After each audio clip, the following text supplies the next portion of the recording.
What is up, everybody? We are back with another video, and this time with a new year. It means that we're right around the corner from another Royal Rumble pay-per-view. Now, the Royal Rumble is my favorite pay-per-view of the year, closely followed by Money in the Bank. But I haven't missed a Royal Rumble since 2008. So, starting a new year, starting to try and change some things on the channel and add new content consistently, I think we should officially start doing prediction videos for every major WWE pay-per-view. We'll try and fit in NXT. We might even try and do AEW, but we're definitely going to try and hit any main roster WWE pay-per-views this year, and we're going to see how those can do. And so why not start with my favorite?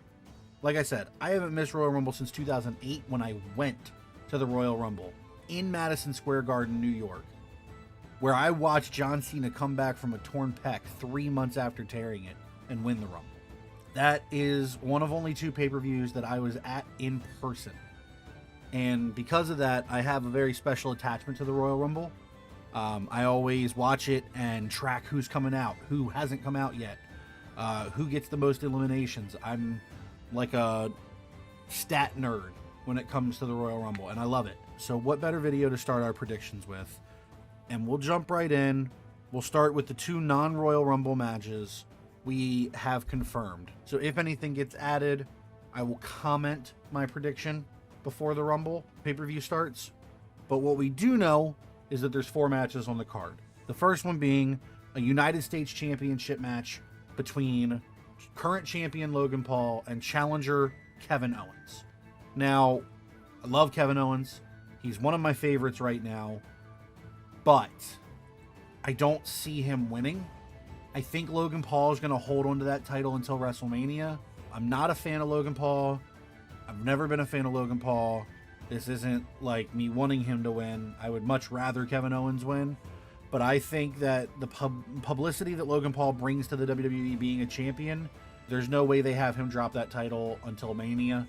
I have my thoughts on who that might end up being against. I don't know for sure, but I just don't see him losing here. So they've written in a way for Kevin Owens to kind of lose without feeling like he really lost with this whole hand injury thing.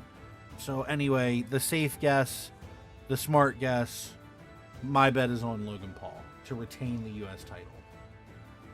After that, we have the only other confirmed non-Rumble match, a fatal 4-way, the undisputed WWE Universal Championship, or as some people like to call it, the UWU.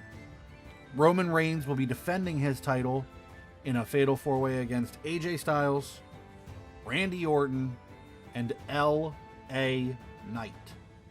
I don't know who takes the pin. I'm pretty confident it won't be Randy, but I don't know if it'll be AJ or LA Knight. But what I do know is it won't be Roman, because Roman will be the one getting the pin. He will be retaining. There's no way they have Roman Reigns lose that title right now.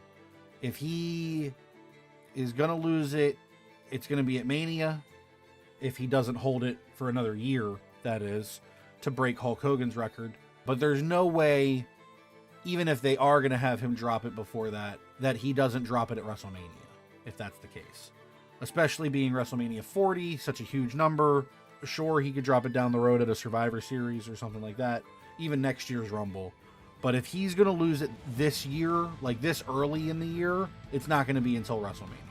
I doubt Randy takes the pin, just coming back off a 1.5 year injury, which means AJ or LA Knight probably takes the pin.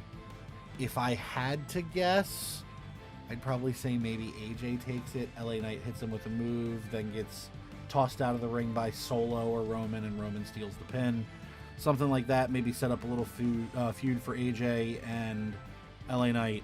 But in the easiest pick of the night, it's going to be Roman Reigns successfully defending that title. Now moving on to the titular matches, we'll start with the Women's Royal Rumble, which if you had asked me 4 months ago, I would have said, oh, it'll probably be Bianca Belair. She'll become the first 2-time Women's Rumble winner, and they'll set up for her Charlotte at Mania. Or it would be Becky Lynch, again, first time 2-time winner for the women, and set up for a match against Rhea Ripley. However, things have changed. Bianca versus Charlotte is pretty much guaranteed to not be happening. I think that the best alternate path now is do Bianca versus Jade Cargill. That does not need a title if that happens. I think this is a wonderful opportunity to give an unexpected winner a chance to really show what they're worth. Becky is a safe guess to win, but I think she could just as easily go win a chamber match next month or something like that. There's also a dark horse guess being Liv Morgan. If she's ready to come back from injury, they definitely could set up for her versus Rhea at Mania. There's a huge story already there. My pick's going to be Bayley.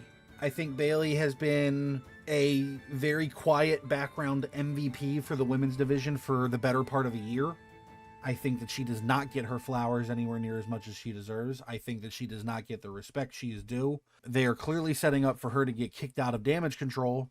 And if that's going to be the case, then who better to feud with Io going into Mania than Bayley? And what better way to do that than have her win the Rumble and then eventually Damage Control kick her out and her go after Io's title. So that's who I'm going to pick. I don't feel great about it, but I'm going to go with it.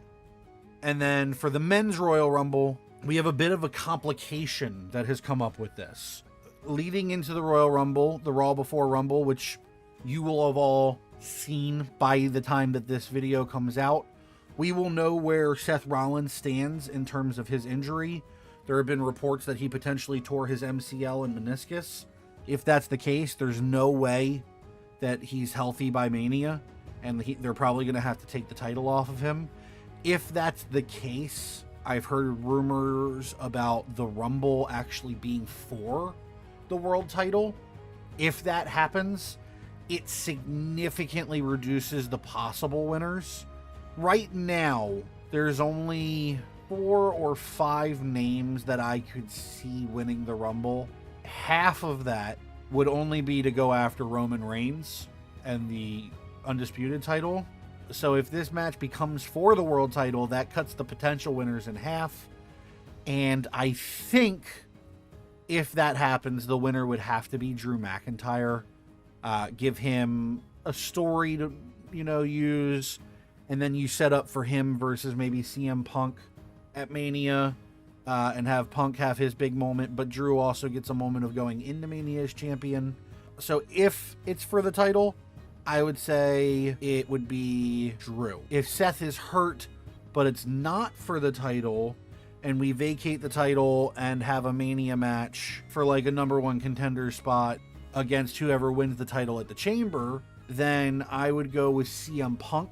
I think that CM Punk was originally the plan so that he could go after Seth Rollins. And because of that, if Seth Rollins is confirmed to be healthy, my pick would still be Punk, but they could try and get to a Punk versus Seth match in a different way, like an Elimination Chamber. And so then the door would be open for a potential win by a Cody Rhodes or even a The Rock, maybe.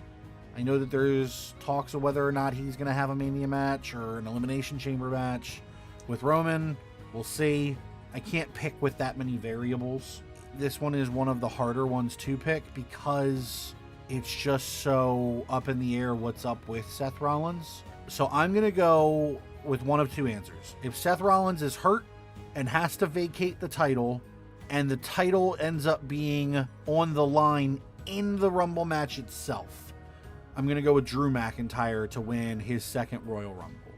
It is not for the world title, and either A, is still a number 1 contendership for a potentially vacant title, or B, if Seth keeps his title and we're just going to go on as the course intended, then my pick will be CM Punk.